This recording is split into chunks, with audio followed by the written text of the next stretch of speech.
Founder and CEO of Papa John's Pizza says Obamacare is so costly, his employees will pay the price. Papa John's CEO John Schneider was a big-time Romney supporter and fundraiser, I might add. He says he's impartial to Obamacare, but his actions, they suggest otherwise. Day after the election, he told a group of college students the Affordable Care Act could result in his employees' hours being cut. He also said the law would cost his business $5 to $8 million a year. Under the Affordable Care Act, companies with over 50 employees must provide health insurance to full-time workers. So Shatner said some franchise owners could cut employees' hours to avoid the extra cost.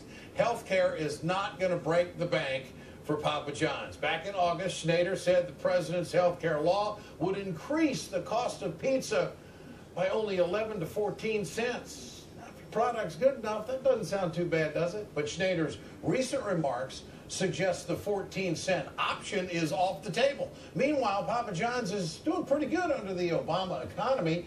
Take a look at their commercials.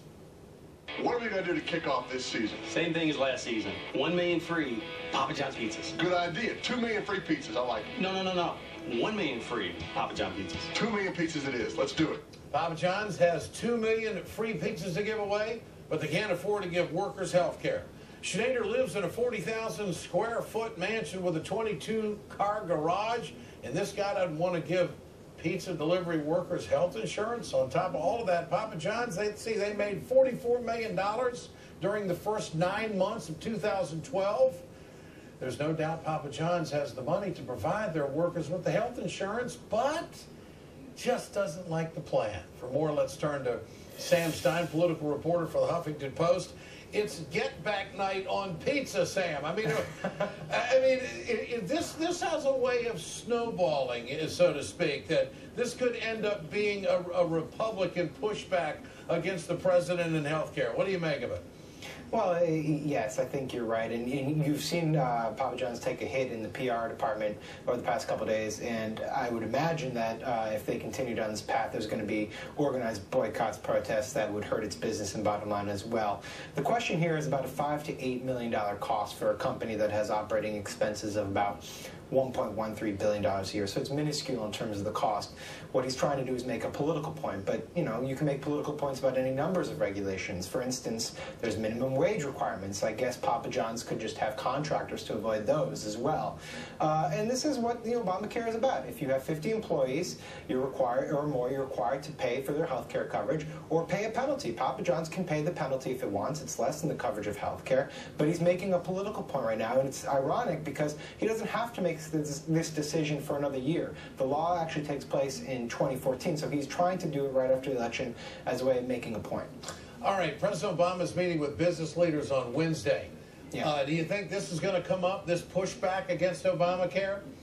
Sure. I mean, listen, we got a hint of how this is playing out when John Boehner told ABC last week that Obamacare is not a law of the land, and then quickly walked it back and said, you know, I'm still interested in full appeal. For some reason, you and I can divine what that is, Republicans are still invested in actually repealing Obamacare. The problem that they're going to confront, and businesses as well, when they sit down with the president, is that this thing is going forward with or without them. In 2014, new regulations will take place, including the banning of discrimination for pre-existing conditions. Also, exchanges in the states will take place whether or not the state says yes or no. If they say no, the federal government will step in with the power to establish a health insurance exchange. So they can either get on board or not. The election was sort of the last legitimate opportunity for them to politically repeal this law. That is now passed. There are other legal appeals out there, but they don't really stand that great a chance. So it's about time that they have to work within the confines of the legislation. I mean, this is going to be a big issue in the midterms. I mean, because it's just going to be on the verge of being fully implemented or fully implemented in 2014. And then you're going to have, you know, the election just months after that. I mean, is this a good place for the Democrats to be? I mean, those working folks are going to get health insurance because of this law.